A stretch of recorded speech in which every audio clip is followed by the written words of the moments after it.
हरे कृष्ण। ओम अज्ञानतिमिरान्धस्य ज्ञानाञ्जनशलाकया ओम विष्णुपादाय कृष्णाय केशवाय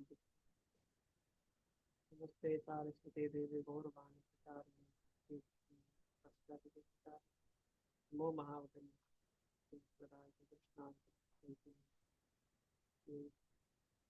वाञ्छाकल्पतरोर्भ्यः कृपा सिन्धुभ्यः पतितानां पावनेभ्यो जय श्री कृष्ण चैतन्य हरि गौरभक्त हरे कृष्ण कृष्ण कृष्ण हरे हरे हरे राम राम राम हरे कृष्ण। तो आज हम लोग एक नया श्लोका लेंगे, Bhagavad Gita second chapter 8th shloka.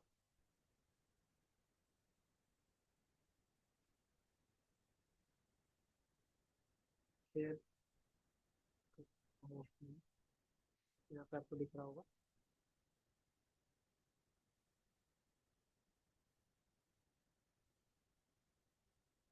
Second chapter 8th श्लोक। न हि प्रपश्यामि ममाप्नुध्यात् यच्छोकं मुचोष्णम् इन्द्रियाणाम् अवाप्य भूमाव असपत्नं वृद्धं राज्यं सुराणामपि चाधिपत्यम्। ये श्लोका अर्जुन कह रहे हैं। इसका प्रीवियस श्लोका में अर्जुन कह रहे हैं, now I am confused about my duty and have lost all composure because of miserly weakness. In this condition, I am asking you to tell me for certain what is best for me. Now I am your disciple and a soul surrendered unto you. Please instruct.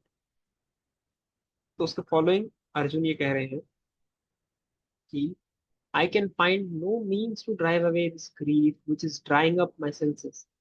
I will not be able to dispel it even if I win a prosperous, unrivaled kingdom on earth with sovereignty like the demigods in heaven. हम इसके purpose में भी झांक के देखते हैं क्या है। Purpose by his divine grace AC Srila Prabhupada. Although Arjun was putting forward so many arguments based on knowledge of the principles of religion and moral codes, it appears that he was unable to solve his real problem. Without the help of the spiritual master, Lord Sri Krishna, he could understand Lord Sri Krishna.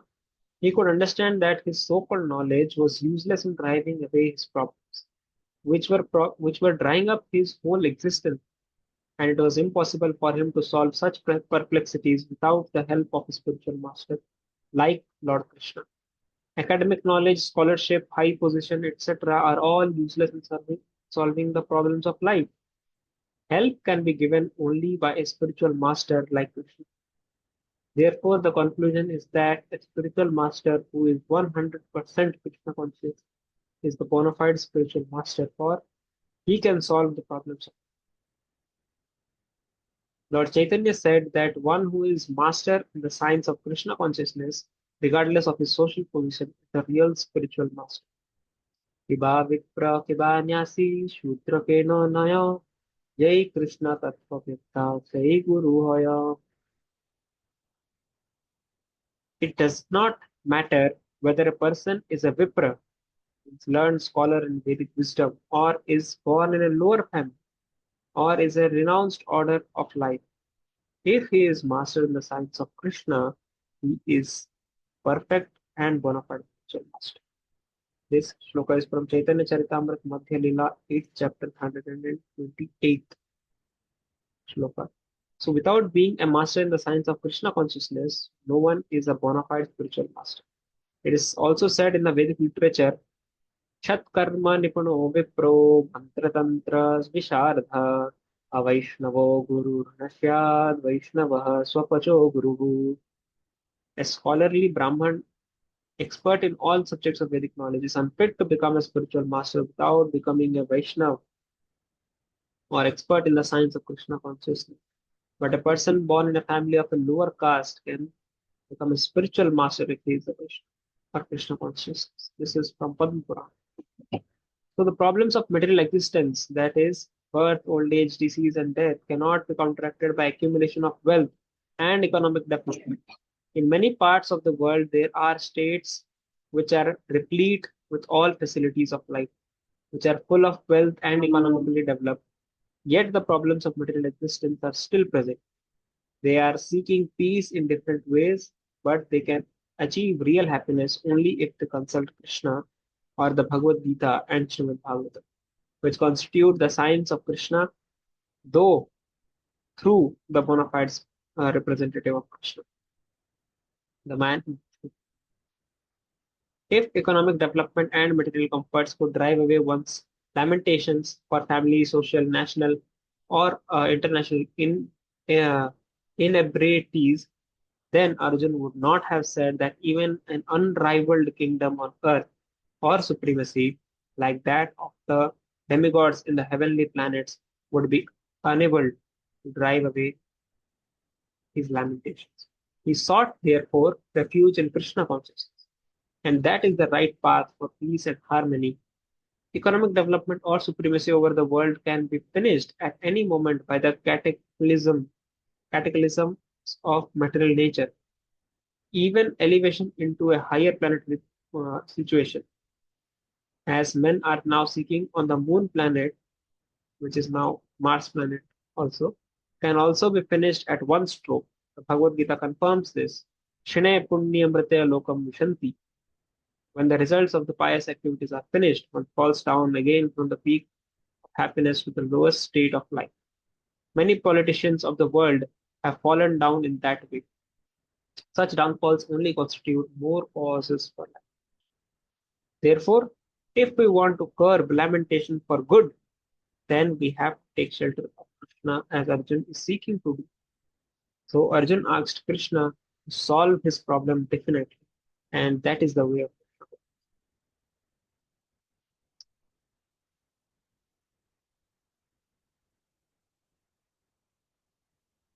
So now, as we see that um, the purport of chapter second, text 8 of Bhagavad Gita by His Divine Grace Srila Prabhupada. And as we see, there is a very nice description that Arjun is giving. Arjun कह रहे हैं, I can find no means to drive away this greed which is drying up my senses. I will not be able to dispel it even if I win a prosperous, unrivaled kingdom on earth with sovereignty like the demigods in heaven. There is a very misconceptions about uh, I can say we can say misconceptions or lack of knowledge about heaven and the planetary system. लेकिन जो इस पूरे universe का जो geography है वो बहुत ही सुंदर है और जो हमको जनरली पढ़ाया नहीं जाता वैसा है। जैसे हम गायत्री मंत्र में देखते हैं ओम भूर्भुवः स्वः। ओम भूर्भुवः स्वः का मतलब है तीनों लोक को कवर किया है। भूर यानी कि प्लैनेटरी सिस्टम, अर्थ अर्थ एक प्लैनेटरी सिस्टम में आता है। उसके ऊपर और भी बहुत सारे प्लैनेटरी सिस्टम्स हैं, उसके नीचे और भी प्लैनेटरी सिस्टम्स हैं। तो भूर यानी कि अर्थ के नीचे का प्लैनेटरी सिस्टम, भू यानी कि earthly system, earthly planetary system, और स्वह स्वर्ग एंड एक्सेट्रा प्लैनेटरी सिस्टम्स, ये सब को मेंशन किया गया है गायत्री में। तो हम ये सब एक जस्ट ब्रीफली मैं आपको बता रहा हूँ कि अर्थ के नीचे बहुत सारे प्लैनेटरी सिस्टम्स हैं, जैसे कि अतल, वितल, सुतल, रसातल, तलातल, महातल, पाताल। और अर्थ के ऊपर है भूअरलोक, स्वर्गलोक, जनलोक, तपलोक, ब्रह्मलोक, etc. ऐसे ये सब ऑर्डर में है। तो हाँ, ये सब सिस्टम में है। जैसे कि अभी आप अगर अर्जुन के कहने के हिसाब से अगर हम देखें कि वो कह रहे हैं कि मेरा अभी जो स्टेट है, उन्होंने पहले बहुत आर्ग्यूमेंट्स दिए कि हमें युद्ध क्यों नहीं करना चाहिए, या ऐसा ये रीजन है, ये रीजन है, या अ, बड़े बुजुर्ग मर जाएंगे तो सोसाइटी पोल्यूट हो जाएगा, फिर ये करप्ट हो जाएंगी, हैं, और हमको पाप लगेगा। इसी तरह से बहुत सारे रीजन दे रहे हैं। फाइनली जब वो सारे आर्ग्यूमेंट, सारे लॉजिक्स सब कुछ दे चुके हैं के बाद अब जाके वो बोल रहे हैं कि नहीं, सब लॉजिक दे तो रहा हूँ, आर्ग्यूमेंट दे तो रहा हूँ, लेकिन मेरा ये नॉलेज, मेरा ही जो ये कंडीशन है, कंफ्यूजन का स्टेट है, इसको सॉल्व करने में हेल्प नहीं कर पा रहा है। It is unable to solve my problems. मेरा जितना भी नॉलेज है, दिस इज यूजलेस।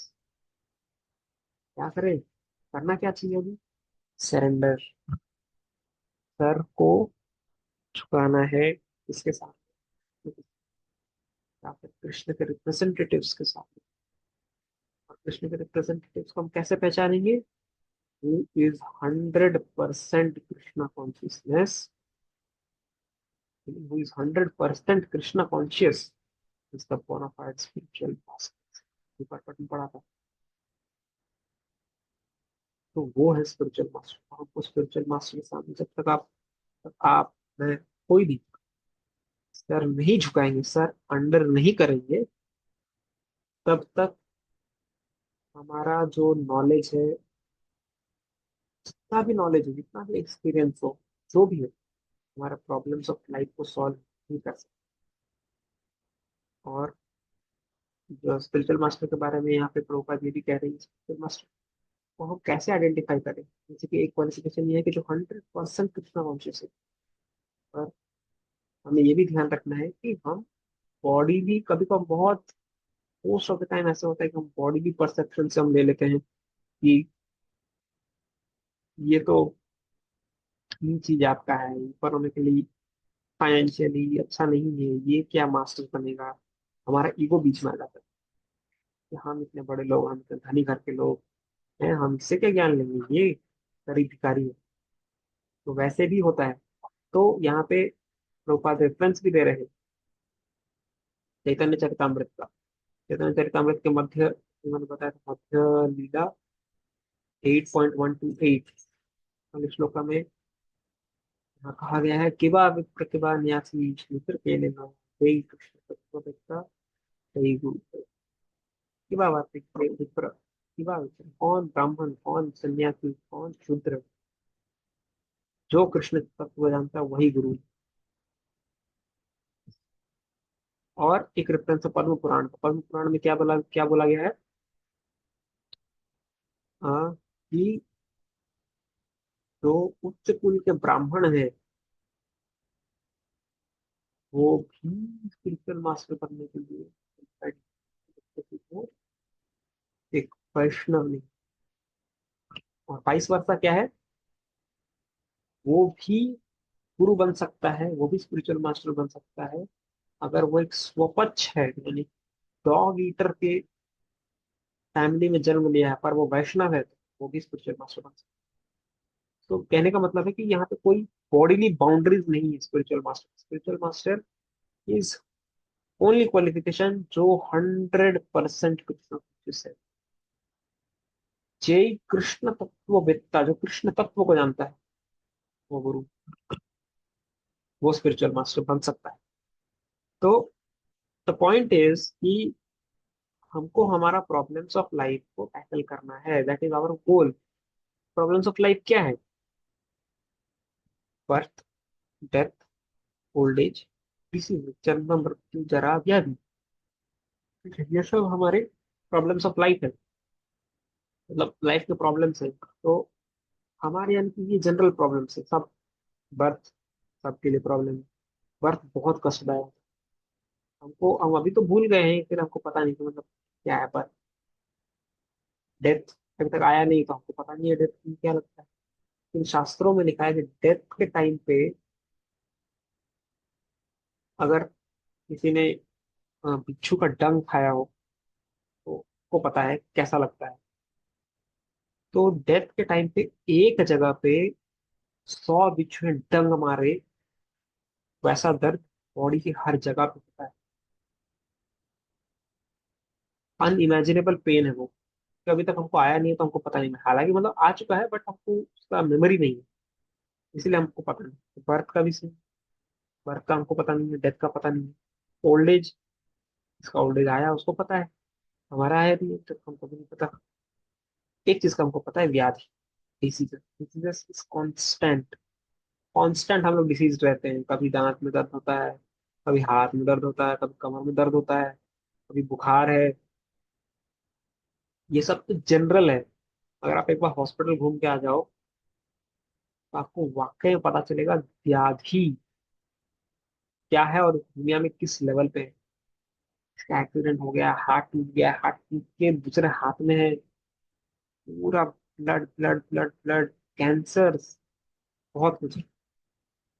तो खैर, ये सब लाइफ का रियल प्रॉब्लम्स है, और ये सब को टैकल करने के लिए हमको कोई economic development, accumulation of wealth, कुछ काम नहीं आता। At the time of death आप यमराज को बोलोगे मेरे पास इतना पैसा, ये पैसा ले जाओ और मेरे को छोड़ दो, आप नहीं बोलोगे। तो एग्जैक्टली हमारा जो लाइफ का रियल प्रॉब्लम्स है उसका one and only solution is, if you consult Krishna, तो भगवत गीता, श्रीमद् भागवतम, जो साइंस ऑफ कृष्ण हमें बताता है। देखो एक चीज, that is science of Krishna. Krishna तत्व है, ठीक है। कृष्ण तत्व को हमें जानना है। कृष्ण, इसका मतलब ये नहीं कि कृष्णा एक पर्सन नहीं है, he is not person, he is not any personality, he is only A philosophical figure, is only A imaginary figure, ऐसा नहीं। He is a person, he has a personality, the supreme personality, और उनका असली तत्व हमको जानना है।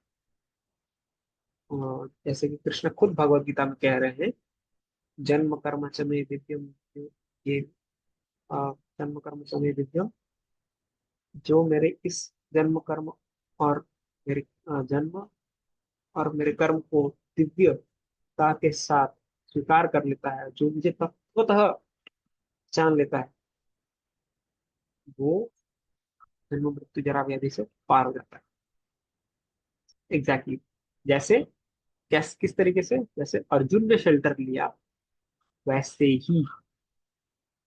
तो जैसे कि मैं आपको अभी जो लेवल समझा रहा था कि प्लैनेटरी सिस्टम्स का जो लेवल है, तो अर्जुन का ये कहना है कि अगर मुझे अनराइवल्ड किंगडम मिल जाए। अनराइवल्ड किंगडम का क्या मतलब होता है? कोई राइवलरी नहीं है। जैसे अभी यूक्रेन और रशिया का वॉर था, फिर पैलेस्टाइन का वॉर चला, तो ये सब, ये लोग क्या आपस में राइवलरीज, इंडिया पाकिस्तान राइवलरीज। तो राइवलरीज जब ना हो, एकमात्र छत्रपति महाराज अगर घोषित कर दिया जाए तो भी, और ऐश्वर्य कैसा हो, इंद्र के समान हो, हेवनली ऑपुलेंस हो, तो भी मेरा ये कंफ्यूजन, जो मेरा ये स्थिति है, मिजरली वीकनेस, कार्पण्य दोष जो है, ये फिर भी दूर नहीं हो पा रहा है, दूर नहीं होगा। तो इसीलिए मैं अभी आपकी शरण में जा रहा हूँ। कृपया मुझे इस स्थिति से निकालिए और मुझे वास्तविक ज्ञान प्रकाशित कीजिए। ये अर्जुन का भाव है। तो उसी प्रकार हमारा भी ये भाव होना चाहिए। जब हम भगवत गीता पढ़ते हैं तो हमें एकदम उसी तरह समझना चाहिए जैसे अर्जुन ने समझा हो। हमें अपना दिमाग नहीं लगाना चाहिए। बाहर बहुत सारे लोग हैं जो ये सब बोलते हैं, जो भगवत गीता पढ़ के ये प्रूव कर रहे हैं कि आत्मा है ही नहीं, भगवान है ही नहीं। भगवत गीता पढ़ के, भगवत गीता का मतलब ये song of God, and they are using Bhagavat Gita to prove there is no existence of God. मतलब पता नहीं कहाँ कहाँ से मार्क लोग आ जाते हैं। लेकिन तो यहाँ पे प्रभुपाद जी ने ये भी लिखा है कि अगर जैसे ये जो सिस्टम्स है, जो प्लानिटरी सिस्टम्स जो मैंने आपको समझाया, तो इसमें अभी बहुत अभी आप न्यूज में बहुत है कि हम मार्स में लाइफ क्रिएट करने का ट्राई कर रहे हैं, ताकि हम फ्यूचर मार्स शिफ्ट हो जाएंगे। तो बेसिक सा चीज है, आप अदर प्लानिटरी सिस्टम्स में जा सकते हैं, लेकिन क्रॉसली आप नहीं जा सकते। आपको उसके लिए बहुत, उसके लिए क्वालिफिकेशंस चाहिए। जैसे हेवन जाने का क्वालिफिकेशन चाहिए कि आपको so and so amount of piousness आपके हाथ में होना चाहिए to go to heaven। तो चलो मान लो आपने उतना पुण्य किया कि आप स्वर्ग जाओ, लेकिन स्वर्ग जाने के बाद क्या होगा? आप स्वर्ग में जैसे ही जाओगे, वहां पे एंजॉय करोगे, भोगोगे, तो आपका धीरे धीरे पुण्य खत्म होते जाएगा। तो वैसे ही क्षीणे पुण्य मृत्य लोक विशंति, जैसे ही पुण्य खत्म हो जाता है, तो मृत्य लोक यानी कि धरती लोक में वापस से विशंति गिर जाता है, वापस आ जाता है, फिर से कर्म करते हैं। तो ये है कर्म भूमि। आप हमारा भाग्य देखो, हम पृथ्वी में जन्म लिए हैं, मनुष्य योनि में जन्म लिए, कृष्ण मिल गए, गुरु मिल गए हमको, फिर भी हम रिलक्टेंट हैं प्रैक्टिस कृष्ण को। इससे बड़ा दुर्भाग्य और क्या होगा? जैसे, और अपॉन दैट, अगर आप ब्रह्मा के लाइफ स्पैन देखोगे, ब्रह्मा का इतना दीर्घ आयु की, उनका आयु 100 वर्ष का है, और उसमें उनका एक दिन का लाइफ, एक दिन का टाइम स्पैन 1000 महायुग का है। दिव्य युग, कलयुग, द्वापर युग, त्रेता युग और सतयुग, ये चारों को मिला के एक दिव्य युग बनता है। इसको 1000 गुना कर दोगे तो ये ब्रह्मा का 12 घंटे है। ऐसा वो 100 साल जीते। छोड़ो, 100 साल छोड़ो, उनका एक दिन को अगर हम लेके चले, तो इस 1000 महायुग में एक महायुग के द्वापर युग में स्वयं कृष्ण आते हैं। स्वयं कृष्ण, ये विष्णु के अवतार नहीं, ये कृष्ण जो इस बार आए थे, ये अवतारी। ब्रह्मा के जो हजार ब्रह्मा के दिन में जो 1000 महायुग है, that is divided into 14 sections. उसको 14, 14 मनवंतर कहते हैं। तो 14 मनवंतर जो डिवाइडेड है, उस 14 मनवंतर में 7वें मनवंतर के, एक मनवंतर में 71 महायुग होता है, दिव्य युग। तो अगर आप 1000 को 14 से डिवाइड करोगे तो it will be 71 point something approximately.